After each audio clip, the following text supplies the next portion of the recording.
That will be helpful.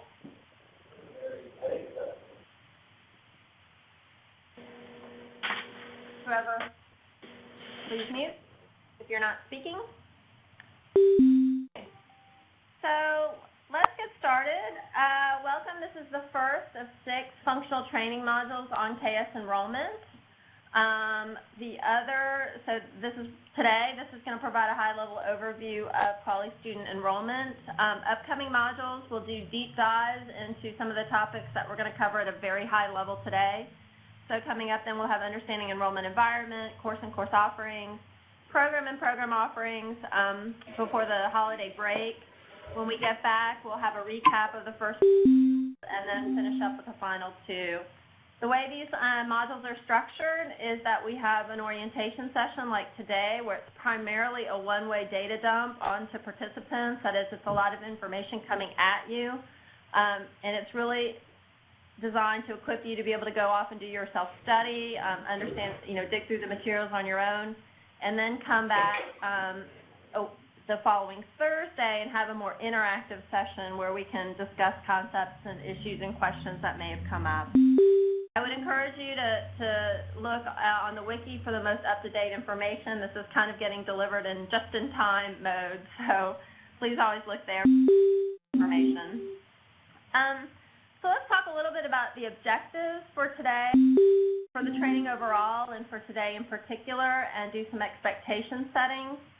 So the overall objective for these 6 modules is to equip participants with a solid understanding of the functional framework of KS enrollment modules and the associated business artifacts as they currently exist. So what the little graphic is meant to represent is this is really, I'm going to ask if you're not speaking to please mute. I'm getting some feedback, so thank you. What the little graphic is meant to represent is this training is really about getting those who are new to the project, be they new institutions or just new bodies on the project, really getting you caught up to where the rest of us are. So this is really about pulling you up to where we are, but we still have a long way to go in terms of analyzing and clarifying some of our artifacts and our design work for enrollment. So it's really just more about getting you caught up as opposed to telling you how it is. So if this is a marathon, we're about on, mile 5 or maybe mile 7. And so we look forward to pulling you up to mile 7, and then we're all going to get to the finish line together. So that's kind of the idea. Today, what we're going to do is we're going to look at a very high level at concepts and materials, really, again, to facilitate self-study. Dan's going to talk to us about the project, the overall project structure and associated modules. We'll talk about the functional framework and the scope of KS enrollment, dig into some of the key concepts of KS enrollment. Kathy's going to give us a walk through some of the services and an overview of service-oriented architecture. And then we'll talk really about where you can find materials, what's the right thing to be looking at, because I realize the wiki is a bit of a, can be a bit of a maze, so I think it's all very important to point people to the right information to be looking at. So really, if you think about the motto of this and subsequent modules is really teaching you how to fish, so you can do work on your own. So the agenda and the presenters, I'll just kind of cover the agenda and introduce the presenters simultaneously just to save a little bit of time. So the first item is which I'm doing right now. And you can see I built in extra time for what I knew was going to be a little bit of difficulty getting everybody on board. I'm at University of Washington. I was the analysis team lead over the last 10 months. I'm also the current interim product manager. So that's who I am. Then we'll go into overview of the KS project, and that's going to be delivered by Dan McDevitt, who's the program director, and he sits at IU. Then I will give just an overview of the functional framework and some scoping concepts that will be important to understand around enrollment. And I'm still the same person, so I didn't repeat my credentials. And then Dan Simons at University of Maryland, College Park, will give us an overview of curriculum management. And then we'll take a 15-minute break.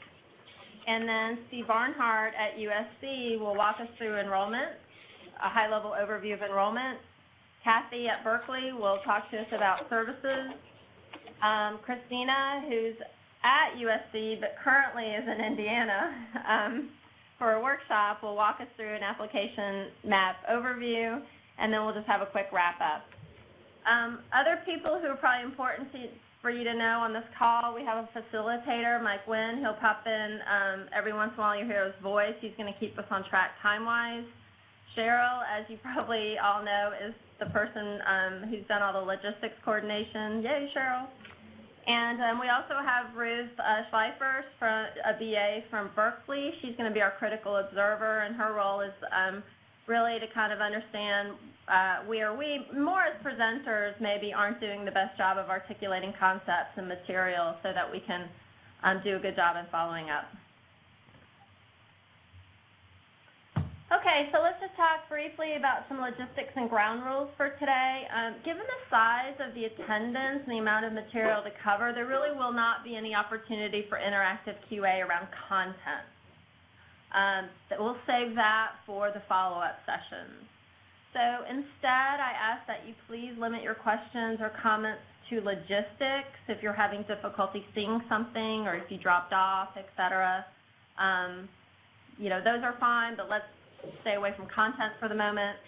I have created a Google Doc wherein, as we're going through the material, if you want to start populating with some questions or concerns or issues that you would like to cover in the follow-up session, we can do that there. So anybody is welcome to post anything they want.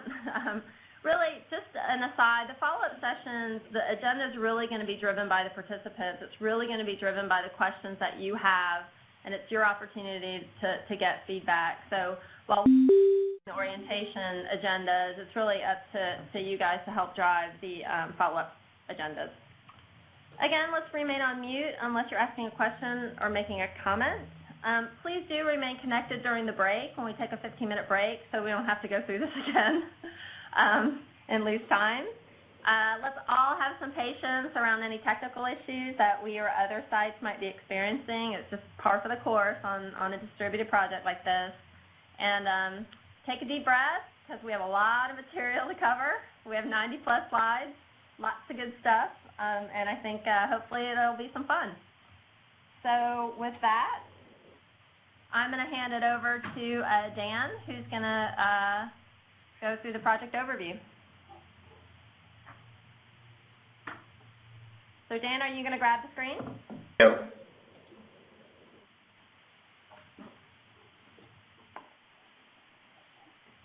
You're on mute. Your lips are moving, but we Can you hear me now? can. Good. You can?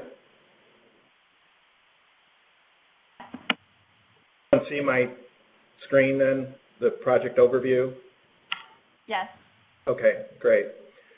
Let me just start out real quickly and thank everyone for participating today. I don't want to cover the same ground that Carol did in terms of introductions, but also I just want to take a moment to, my name is Dan McDevitt. I'm the Kuali Student Program Director, and I really want to welcome those of you that are new to the project. I know there's a number of individuals from Toronto, and we're really happy to have you join the consortium, and along with other people that may be new and sitting in today. So we're really excited about having you, and I also want to just thank everyone that has been involved under Carol's leadership in pulling this together today. So, and for the future efforts that or sessions that are going to be happening.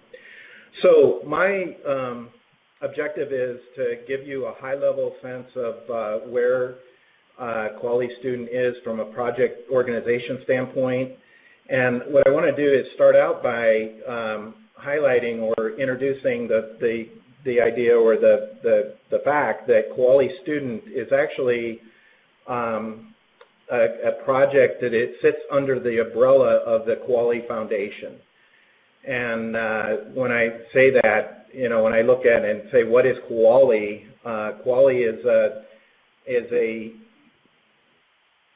it's a community-driven series of projects that are all, again, under the umbrella of the Kuali Foundation. So there's a number of projects that basically have the same structure and are leveraging many of the aspects that the foundation sets forth.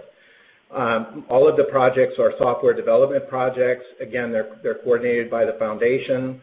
The end result is that all these projects are making and developing software to be available in an open source environment, so that they're made available basically free to anyone that would want to take and download the software and make it available. And again, this is predominantly higher education institutions that are involved, and they're developing software for higher education institutions. There are some commercial affiliates that we call, so commercial involvements with some of the projects, as well as at the foundation level. And so it's just not higher education institutions. There are commercial affiliates, as I said, that are participating and with the idea of lending their expertise and mainly moving forward from a support standpoint. Kuali student, I'm looking at the right-hand side. It's really important to point out that we are not a vendor. And some of the implications for that is that, again, this is community-driven. It provides greater control at those institutions that are participating. That means that fewer dollars are spent in terms of sales and marketing. We don't have, we do have some sense of making our information available via various communication strains, but we don't have a concerted effort in terms of funding for marketing. The sense is that awareness is made by institutions that are sharing the information about the participation that they have in bringing new institutions on board. The one thing that means is the critical success factor is it requires involvement. So and it's a shared involvement across all institutions. So the critical ingredient, as I said, is that everyone sitting in this session and the institutions and the personnel that are participating from a project standpoint are all representing institution, and it requires a concerted effort in terms of involvement. So I'm going to move on. This is a list of, as I said, Kuali students is one project of many that sit under the Kuali Foundation. This is a list of the projects. I'm not going to go through each of these. Some of them are more mature than others. I would highlight Kuali Financial System, which is being, is fairly mature and being implemented, and has been implemented, as well as being implemented at another number of higher education institutions. And that was kind of the starting point of Kuali, and then that model was used to spark these other projects that again fit under the Kuali framework. So again, just highlighting, it's important to note that Kuali Student is a project that sits under the Kuali Foundation. And the Kuali Foundation has a board of directors that oversees, again, and provides direction on a global standpoint. Each project that's listed here has its own board of directors and project governance structure, and I'm going to highlight how that looks from a Kuali student standpoint. But again, most of these, or all of them, follow the same general governance structure that the foundation provides.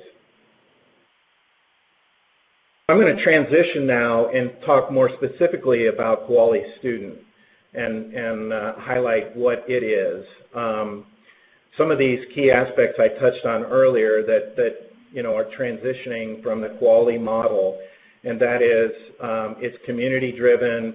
It's the intention is to meet the requirements of the community, not just one institution.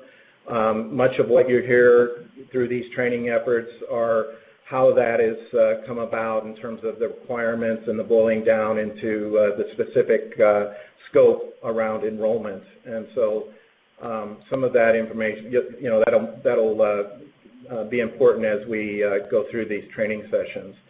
The important thing to note too is this is being incrementally produced. If you look at the scope of a student system, student information system, it's a very large endeavor, and so we have to and have been viewing this as a long-term effort, incrementally producing it and making software available on an incremental basis. It is again through the community, and our community is growing. There is some ebbs and flows of the community, but we have international higher education partners, so we are international. Canada is represented, South Africa, and I'll demonstrate that through the partner list. Over on the right-hand side, this is a high-level depiction of the modules, the core functionality. The color coding is showing the maturity level of each. So curriculum management, again, I'm not going to go through the details of each of these. We're going to get into those from a highlight standpoint. But we do have curriculum management. We're talking about the development of enrollment now. And then we most recently have a partnership moving forward for the student financials management accounts receivable system. And the lighter shaded ones are future modules. But again, this is a high-level list of the modules that we have that make up the student information system. The list of the partners, as they stand today, as I said, there's been some ebbs and flows of partners. We're happy to have the University of Toronto join. There has been some additions. Boston College is fairly new. Northwest University of South Africa is fairly new, as well as Indiana University, where I am sitting and out of here in Bloomington, Indiana. So again, these are the partners. Many of the all of the resources that are participating on the project come out of these institutions in some way or another through either a funding model or direct in-kind resources contributed. This is a high-level depiction of how we're organized from a project standpoint. And I want to stress this is our current structure. I'm going to talk a little bit about how we're going to transition into as we start developing the enrollment module, which you'll hear a lot about. The overarching governance body is the Kuali Student Board. I'm going to highlight on the next slide some of the key aspects of the board. I report to the board of directors as the program director. I have an advisory group, project advisory group, that I leverage to help provide some insights and mainly around resourcing and project status kind of aspects and management aspects of the project. I have 3 direct reports. We have a development manager who has the areas under him, Rajiv, who is at University of Toronto. The services team, which is led by Kathy Dew. You'll hear from Kathy and some of the key aspects of what happens from the role of the services team. User experience team led by William Washington, and technical architect Larry Sims. And again, this is kind of the organizational structure. This represents, there's various teams represented here. We have about, on average, there's some ebbs and flows of individuals on the projects, but we have about 50 individuals right now representing different skills and roles on the project that are associated with the teams here. Carol Burchard, who is leading this session, is our product manager. Carol manages the group of subject area experts and business analysts. A key area is a functional council, or key governing body, and I'll again highlight that on the next couple of slides here. And then we have quality assurance manager, which is a vacant position right now, and that role manages the test engineers as well as the configuration management team, which is making sure that the software as it's developed is configured correctly and maintained from a versioning standpoint in a consistent way. Again, I want to just highlight some of the key functional bodies, particularly the Quality Student Board. They set the overall vision and strategic direction. We meet as a group on a monthly basis. There's representatives from each of the schools or institutions that I highlighted earlier. They are responsible for championing the project both externally as well as internally to their internal communities. But by and large, they provide the direction to the project and the general oversight in terms of status, and there is a voting process that is used to vote on key decisions, not all decisions, but some of the key aspects of decisions are made at the board level via voting process. Another critical governing body is the Quality Student Functional Council. You know, the key thing to identify is that these projects, the success of these projects is that they are functionally driven, and that it's up to the subject area experts and those that sit on the functional council to make sure that we adhere and that are meeting the functional requirements of the institutions that are participating from a community standpoint. So the functional council is a governing body. Again, I'm not going to go through each of these. They are making sure that the needs of their institutions are being met. They provide directions on scopes, the plans, and some of the key deliverables as the project is progressing across the various modules. Each institution is represented on the functional council. There's a seat on the functional council that comes with the participation on the project. And that group is coordinated and managed through Carol as the product manager. I'm going to just talk a little bit about, you know, in that earlier slide I talked about the modules. This is an illustration of where we are, where we've been, and where we're going. We have curriculum management that has been delivered through a public release. We have an updated version coming out soon, version 1.2, but version 1.1 is publicly available and has been. There's institutions that have started an implementation of that module, and you know, we're looking forward to seeing that in production at some schools in a relatively soon timeline.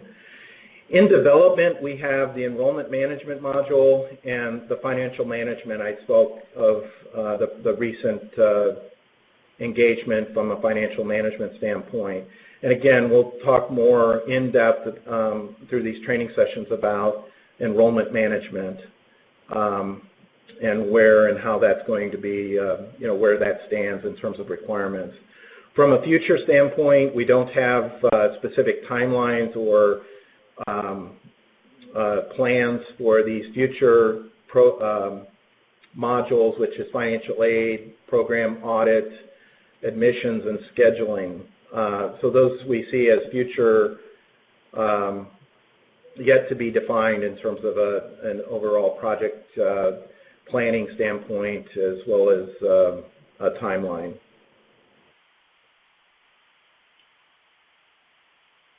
So I'm going to transition real quickly about our enrollment development strategy.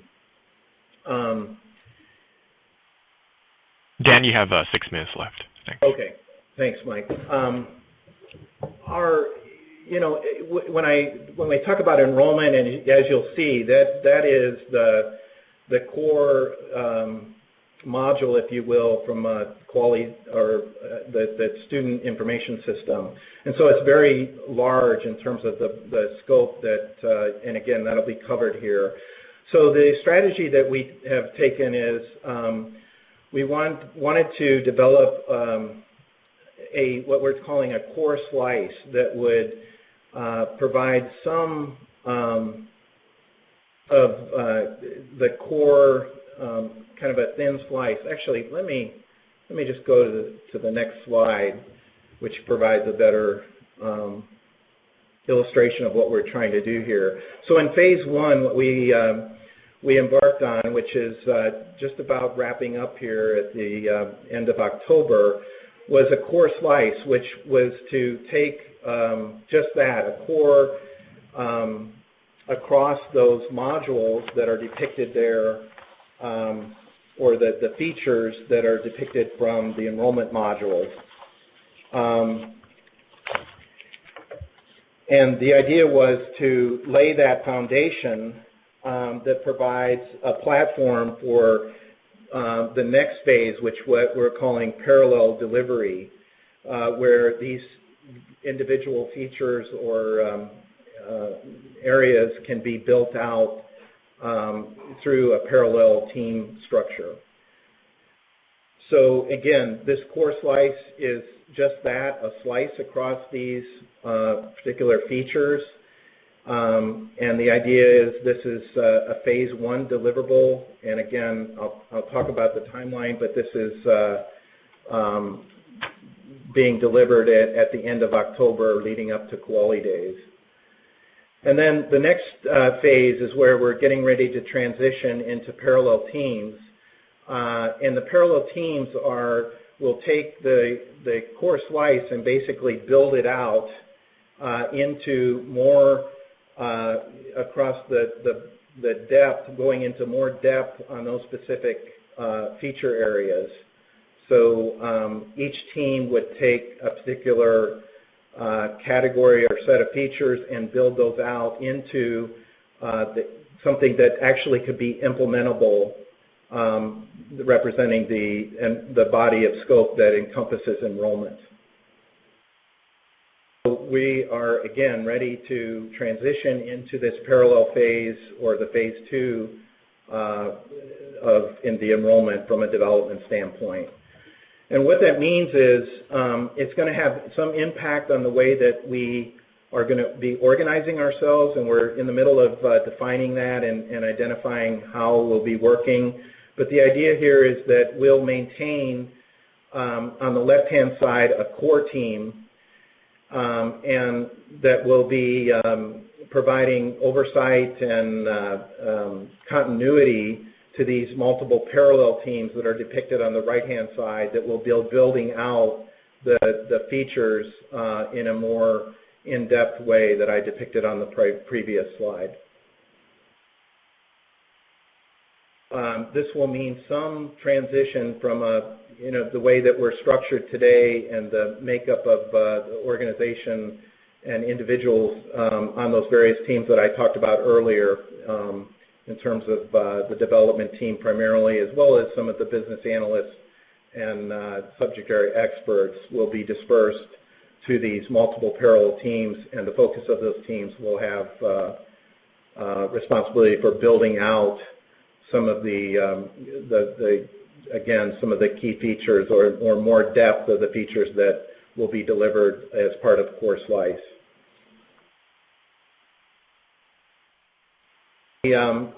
Again, this is another illustration of our high-level timeline. We are trying to, for all of our planning efforts, have transitions or deliverables around Kuali Days. Kuali Days is an annual event where all the projects come together and share in an open environment progress, as well as demonstrate where we're going from a planning standpoint. So it's a big conference that's coming up in the middle of November in Indianapolis. It's at that point we'll be wrapping up our course life development, as well as some of the analysis and design work. And then in the first week of January 9th, is when we'll start the transition to the enrollment parallel development. And so there's, during this period, we're doing a number of planning and transitioning efforts to position ourselves for that, the commencement of the parallel development. And again, that's the phase where we'll be building out more in-depth features around the enrollment scope. So I'm going to stop there and let us transition over. Okay, I've requested control. If you just relinquish your screen, that'd be great. Aha.